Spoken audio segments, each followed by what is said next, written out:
प्राचीन काल में किसी नगर में एक बुढ़िया रहती थी। वह प्रत्येक रविवार को सुबह उठकर स्नान आदि से निवृत्त होकर घर के आंगन को गाय के गोबर से लीपकर स्वच्छ करती थी। उसके बाद सूर्य भगवान की पूजा करती, फिर भोजन तैयार कर सूर्य देव को भोग लगाकर स्वयं भोजन करती थी। भगवान भास्कर की कृपा से उसे किसी प्रकार की चिंता और कष्ट नहीं था। धीरे धीरे उसका घर धन धान्य से भरता गया। उस बुढ़िया को सुखी देखकर उसकी पड़ोसन उससे जलने लगी। बुढ़िया के पास कोई गाय नहीं थी, अतः रविवार को घर लीपने के लिए वह पड़ोसन के आंगन में बंधी गाय का गोबर लाती थी। पड़ोसन ने ईर्ष्या में आकर अपनी गाय को घर के भीतर बांध लिया, जिस कारण बुढ़िया को रविवार को गोबर नहीं मिला। बुढ़िया अपना आंगन नहीं लीप सकी। आंगन ना लीपने के कारण उसने ना तो भोजन बनाया, ना ही सूर्य देव को भोग लगाया और स्वयं भी भोजन नहीं करा। सूर्यास्त होने पर भूखी प्यासी सो गई। इस प्रकार उसने निराहार व्रत करा। रात्रि में सूर्य भगवान ने उसे स्वप्न में दर्शन दिए और उन्होंने भोग न लगाने का कारण पूछा, तो बुढ़िया ने बहुत ही करुण स्वर में पड़ोसन द्वारा घर में गाय बांधने और गोबर न मिल पाने की बात कही। सूर्य देव ने अपने भक्त की परेशानी का कारण जानकर उसकी परेशानी दूर करते हुए कहा, माता, मैं आपकी भक्ति से प्रसन्न हूँ। मेरा व्रत करने और कथा सुनने से निर्धन को धन और बांझ स्त्रियों को पुत्र की प्राप्ति होती है। इसलिए मैं आपको एक ऐसी गाय देता हूँ जो सभी इच्छाएं पूर्ण करती है। स्वप्न में बुढ़िया को ऐसा वरदान देकर भगवान सूर्य अंतर ध्यान हो गए। प्रातःकाल सूर्योदय से पूर्व उस बुढ़िया की आँख खुली तो अपने घर के आंगन में एक सुंदर गाय को देखकर वह हैरान हो गई। पड़ोसन ने उस बुढ़िया के आंगन में सुंदर गाय को देखा तो वह उससे और अधिक जलने लगी। जैसे ही गाय ने सोने का गोबर किया, पड़ोसन की आंखें फट गईं।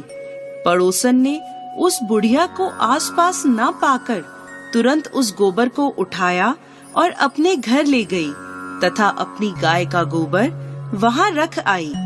बुढ़िया को सोने के गोबर के बारे में पता ही नहीं चला और बुढ़िया पहले की तरह भगवान सूर्य देव का व्रत करती रही और कथा सुनती रही। पड़ोसन की चालाकी देखकर एक दिन सूर्य भगवान ने तेज आंधी चलाई, जिसके कारण बुढ़िया ने गाय को घर के भीतर बांध लिया। सुबह उठकर बुढ़िया ने गाय का गोबर देखा तो उसे बहुत आश्चर्य हुआ। उस दिन के बाद बुढ़िया गाय को घर के भीतर बांधने लगी। सोने के गोबर से बुढ़िया कुछ ही दिनों में धनवान हो गई। अब पड़ोसन बुरी तरह जल भुनकर राख हो गई। जब उसे सोने का गोबर पाने का कोई उपाय नहीं सूझा तो वह राजा के दरबार में पहुंची और राजा को सारी बात बताई। राजा ने अपने सैनिक भेजकर बुढ़िया की गाय लाने का आदेश दिया। सैनिक बुढ़िया के घर पहुँचे। उस समय बुढ़िया सूर्य भगवान को भोग लगाकर स्वयं भोजन ग्रहण करने वाली थी। राजा के सैनिकों ने गाय को खोला और अपने साथ महल की ओर ले चले। बुढ़िया ने सैनिकों से गाय न ले जाने की प्रार्थना की। बहुत रोई चिल्लाई, लेकिन राजा के सैनिक नहीं माने। गाय के चले जाने से बुढ़िया को बहुत दुख हुआ। उस दिन उसने कुछ नहीं खाया और सूर्य भगवान से गाय को पुनः प्राप्त करने की प्रार्थना करने लगी।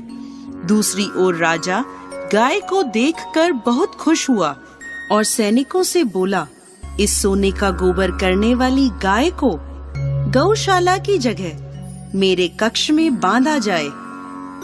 सुबह जैसे ही राजा उठा, सारा महल गोबर और बदबू से भरा देखकर राजा घबरा गया। उसने सैनिकों से गंदगी साफ करने को कहा परंतु गोबर साफ ही नहीं हो रहा था। जितना साफ करते वह उतना ही फैल जाता।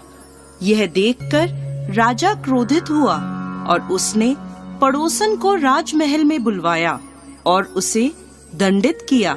इसके बाद राजा ने तुरंत बुढ़िया को महल में बुलवाया और उससे क्षमा मांगते हुए सम्मान सहित गाय लौटा दी। तत्पश्चात राजा के महल से सारी गंदगी दूर हो गई। तब बुढ़िया ने राजा को रविवार के व्रत की और भगवान भास्कर द्वारा गाय दी जाने की सारी बात बताई। राजा ने अपने राज्य में घोषणा कराई कि सभी स्त्री पुरुष रविवार का व्रत किया करें।